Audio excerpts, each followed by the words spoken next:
This is Epson Workforce WF2960 DWF. This printer is multifunctional printer.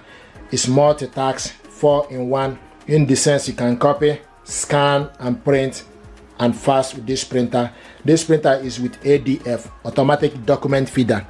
This printer also got the button casket here for you to load specific paper.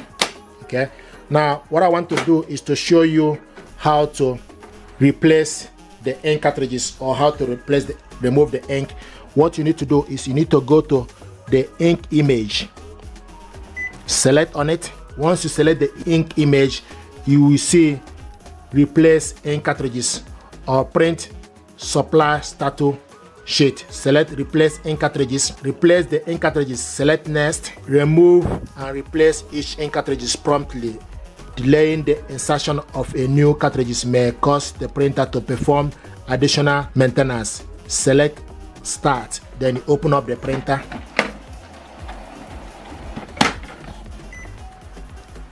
Okay, now what you need to do, you need to select specific one,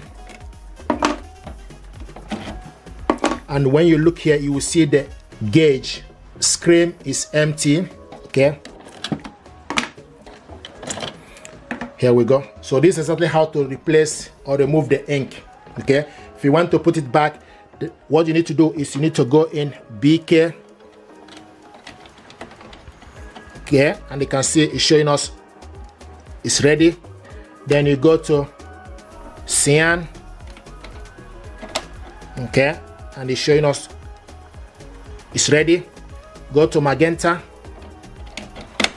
Okay, and it's showing us it will take good to show you that it's ready. The last but not the least is Cyan. Go in, okay, and select complete. Then you close it. It will move away from and go to the corner.